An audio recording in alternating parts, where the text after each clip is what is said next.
अस्सलाम वालेकुम dear student, today we will discuss significance of meiosis. बच्चा, आज हमने मियोसिस को डिटेल में प्रीवियस लेक्चर में हम डिस्कस कर चुके हैं। आज हम उसकी सिग्निफिकेंस, उसकी इंपॉर्टेंस के बारे में पढ़ेंगे कि क्यों इसको इतनी ज़्यादा जो है वो वैल्यू दी जाती है, क्या ऐसी खास बात है। बच्चे, पहला जो पॉइंट है उसका है कि मियोसिस जो है वो नंबर ऑफ़ क्रोमोसोम्स को मेनटेन रखते हैं।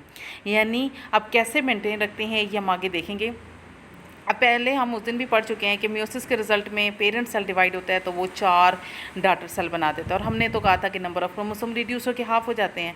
और फिर ये भी पढ़ा था कि मियोसिस कौन से सेल्स में होती है, जर्म लाइन सेल्स में, यानी एग और स्पर्म में होती है। ठीक है, और आपको पता है कि एग और स्पर्म तो वैसे भी फ्यूज़ होते हैं, और फ्यूज़ होकर वो क्या बना देते हैं, जाइगोट बना देते हैं। तो बच्चे, एनिमल सेल्स में स्पेशल टाइप के सेल्स कहाँ पे मौजूद होते हैं, जो रिप्रोडक्टिव ऑर्गन।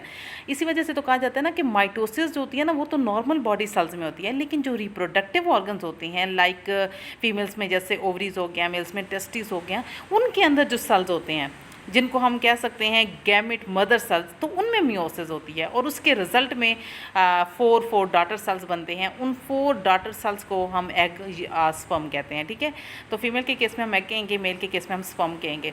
अब बच्चे ये देखो ना, तो उसमें जो 4 सेल बने उनमें नंबर ऑफ क्रोमोसोम तो हाफ हो गया तो उस टाइम, लेकिन जब फ्यूजन का टाइम आता है, जब फर्टिलाइजेशन होती है, वो दोनों सेल्स जब फ्यूज़ होते हैं तो हाफ और हाफ जब मिलते हैं तो वो दोबारा से उसी तरह डिप्लॉइड कंडीशन बन जाती है, यानी नंबर ऑफ क्रोमोसोम 2n हो जाता है। फॉर एग्जांपल, अगर हम कहें कि एक नॉर्मल जो सेल्स था, यानी जो स्पेशलाइज्ड रिप्रोडक्टिव सेल्स ऑर्गन्स के अंदर स्पेशलाइज्ड सेल्स हैं, वो पहले 2n थे, उनमें मियोसिस हुई, वो n हो गए, 46 से वो 23 हो गए। ठीक है, इसी तरह यानी एग में भी हमने कहा कि एग जब बने तो वो 23, उसमें नंबर ऑफ क्रोमोसोम है वो 1n कंडीशन होगी। इसी तरह जब स्पर्म बने उसमें भी 23 1n कंडीशन है, लेकिन एग एंड स्पर्म जब फ्यूज़ होंगे 23 दोबारा से मिल के क्या बना देंगे, 46 बना देंगे। तो इट मीन्स कि यहाँ पे नंबर ऑफ क्रोमोसोम क्या हो गया, दोबारा से मेनटेन हो गया। तो याद रखना, ये जो आपके पास रिप्रोडक्टिव सेल्स होते हैं ना, जो डॉटर सेल्स 4 बनते हैं, इनको हम गैमेट्स कहते हैं। ये 2 तरह के होते हैं, एग और स्पर्म। इनके अंदर नंबर ऑफ क्रोमोसोम हाफ हो जाता है। सेक्सुअल रिप्रोडक्शन में जैसे मेल और फीमेल गैमेट्स मिलते हैं तो जाइगोट बनता है, तो जाइगोट में फिर दोबारा से 2n कंडीशन हो जाती है, क्योंकि 23 और 23 जब मिले थे वो 46 बन गया था, और नॉर्मल नंबर हमारा 46 ही होता है। अब जो ओरिजिनल नंबर ऑफ क्रोमोसोम है वो रिस्टोर्ड हो चुका है जाइगोट में, तो मियोसिस जो है इसकी जो इंपॉर्टेंस है वो ये है। ठीक है, अच्छा, फिर उसके बाद जाइगोट जब बन चुका है ना, उसके बाद जो उसमें डिवीजन होगी ना वो माइटोसिस वाली होगी, और उसमें नंबर ऑफ सेल्स बढ़ते जाएंगे, और फाइनली आपके पास एक न्यू एनिमल बन जाएगा।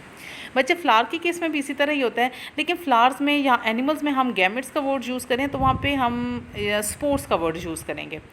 अब जैसे हमने कहा यहाँ पे स्पेशलाइज सेल्स रिप्रोडक्टिव ऑर्गन में हैं, ठीक है, उनमें मियोसिस होती है, डॉटर सेल गैमेट्स हैं। यहाँ पे जो स्पेशलाइज सेल्स हैं ना फ्लावर्स के अंदर, उनमें मियोसिस होती है, तो डॉटर सेल को हम स्पोर्स कहते हैं।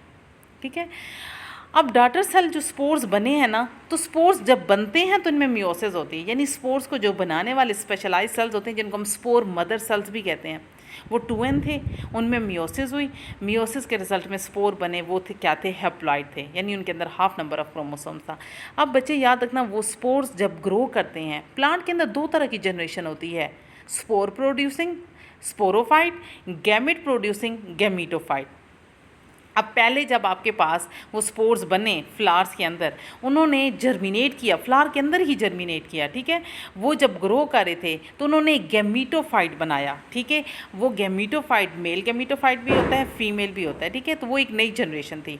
वो जो मेल और फीमेल गैमीटोफाइट थे वो बेसिकली याद रखना वो हैप्लॉइड होंगे। क्यों? क्योंकि स्पोर्स जो हैप्लॉइड थे, उन्होंने जर्मिनेट किया, वो हैप्लॉइड ही गैमीटोफाइट बनाएंगे। फिर उसके बाद वो जनरेशन जो गैमीटोफाइट उन्होंने पौधे मतलब वो उसके अंदर फ्लावर के अंदर वो बनाए, तो वो जनरेशन गैमीटोफाइट वो गैमेट्स प्रोड्यूस करेगी, लेकिन वो गैमेट्स याद रखना उसमें माइटोसिस होगी, क्योंकि अब उनमें गुंजाइश नहीं रही। पहले से स्पोर्स मियोसिस गुजार चुके हैं, स्पोर्स ग्रो कर रहे हैं, हैप्लॉइड थे, गैमीटोफाइट बनाया, गैमेट्स बने, गैमेट्स में माइटोसिस हुई है। फिर वो गैमेट्स जब आगे से ज्वाइन होंगे ना, वो हाफ ऑफ गैमेट्स, ठीक है, तो वो फिर जाइगोट बना देंगे। जाइगोट में अब नंबर ऑफ क्रोमोसोम दोबारा उसी तरह क्या हो जाएगा, डबल हो जाएगा। जैसे नॉर्मल था 2n कंडीशन थी, फुल सेट ऑफ क्रोमोसोम, तो जाइगोट फिर उसके बाद माइटोसिस करता करता एक नया जो है वो प्लांट बना देता है। एक तो ये था कि नंबर ऑफ क्रोमोसोम मेंटेन रह गए, दूसरा इसमें क्या होता है, वेरिएशन वेरिएशन, जेनेटिक डाइवर्सिटी, वो भी मियोसिस से होती है। अब बच्चे कैसे होती है, अगर आपको थोड़ा सा प्रोफेज 1 याद हो मियोसिस में, तो वहाँ पे हमने क्या कहा था कि होमोलोगस क्रोमोसोम्स पेयरिंग करते हैं और फिर उसके रिजल्ट में क्या होती है, क्रॉसिंग ओवर होती है। क्रॉसिंग ओवर में क्या होता है बच्चे कि ये जो क्रोमोसोम्स हैं ये अपने सेगमेंट को क्या कर रहे होते हैं, एक्सचेंज करते हैं। अब जैसे क्रोमोसोम सेगमेंट एक्सचेंज करते हैं ना, तो क्रोमोसोम्स के ऊपर, क्रोमोसोम्स में तो होता है डीएनए, डीएनए के ऊपर तो होती हैं जीन्स।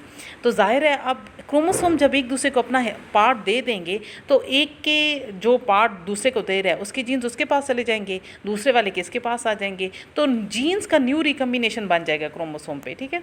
तो जब क्रोमोसोम्स ये जो नए रिकम्बिनेशन बना चुके होते हैं, ठीक है, तो वो फिर क्या करते हैं, इनके अंदर यूनिक सेट ऑफ जीन्स आ जाते हैं। जैसे जैसे ये डाइवर्स गैमेट्स तो सेल्स हैं ना, डॉटर सेल्स हैं, तो उनके अंदर जो क्रोमोसोम्स हैं, उनके अंदर तो जो क्रोमोसोम्स के अंदर जो जीन्स मौजूद हैं वो डिफरेंट यूनिक सेट्स के जीन्स हैं, क्योंकि उन्होंने एक्सचेंज करवाया एक दूसरे के साथ, सेगमेंट को एक्सचेंज करवाया तो एक दूसरे की जीन्स ले लिए हैं, ठीक है। अब ये आपके पास एक नए सेट बन गए हैं जीन के। तो जैसे जैसे ये गैमेट्स दो पेरेंट सेल यानी मेल और फीमेल के जब आपस में ये फ्यूज़ होते हैं ना, तो जो जाइगोट बनेगा उसमें भी दोनों पेरेंट्स से वो जाइगोट जो है ना वो डिफ़र कर रहा होगा। क्यों डिफ़र कर रहा होगा, क्योंकि जो जाइगोट के अंदर जो क्रोमोसोम्स हैं और क्रोमोसोम्स के ऊपर जो जीन्स हैं उनके सेट जो हैं वो नए बन चुके हैं एक दूसरे के एक्सचेंज से। इस वजह से वो जो नए पैदा होने वाले जो बच्चे होते हैं वो पेरेंट्स से थोड़ा डिफ़र कर रहे होते हैं, उनमें करैक्टर्स जो होते हैं वो ज़्यादा अच्छे वाले आ चुके होते हैं। तो इस यूँ जेनेटिक वेरिएशंस आती हैं और ये एवोल्यूशन में बड़ी हेल्प आउट होती हैं, ठीक है। तो ये आप देख लीजिएगा, जैसे यहाँ पे आपको ये गैमेट्स नज़र आ रहे हैं, ऊपर आपको वो ये पिंक और ब्लू नज़र आ रहा है, नीचे देखें ना इन्होंने ये सेगमेंट्स जो हैं एक्सचेंज किए हैं, तो एक ही साइड पे पिंक ब्लू, दूसरी साइड पे पिंक ब्लू, फिर ये सारा कुछ। तो ये जो पेरेंट सेल्स होते हैं ना होमोलोगस क्रोमोसोम, ये जब एक्सचेंज करते हैं सेगमेंट्स को तो न्यू रिकम्बिनेशन बन जाते हैं। और जब ये न्यू रिकम्बिनेशन जीन वाले ये गैमेट्स आपस में मिलते हैं तो जाइगोट में भी नए रिकम्बिनेशन होंगे, तो जाहिर है वो जो न्यू सेट जीन्स के होंगे वो नए करैक्टर को जो है कंट्रोल करेंगे। तो इसके रिज़ल्ट में जो पैदा होने वाले बच्चे हैं उनमें करैक्टर्स चेंज आएंगे। फॉर एग्जांपल ये आई का कलर होता है, लाइक पेरेंट्स में जो है ना वो क्या है कि ब्लैक कलर था, या फिर थोड़ा सा दोनों में यानी कि थोड़ा सा कलर डिफरेंस आ रहा था, एक में ब्लैक था एक में थोड़ा सा ब्लूइश था। लेकिन फिर क्या होगा कि बच्चे में आने वाला जो कलर होगा वो दोनों से जो है वो चेंज होगा, वो एक न्यू कलर आ जाएगा इन दोनों की कम्बिनेशन से। इसी वजह से ये जो जेनेटिक वेरिएशंस होती हैं ये मियोसिस के रिजल्ट में, मियोसिस में होने वाली क्रॉसिंग ओवर से होती हैं और ये एवोल्यूशन में हेल्प आउट करवाती हैं। तो आज के लिए बच्चे इतना काफ़ी है, अगर कोई क्वेश्चन हो तो आप पूछ सकते हैं। Thank you.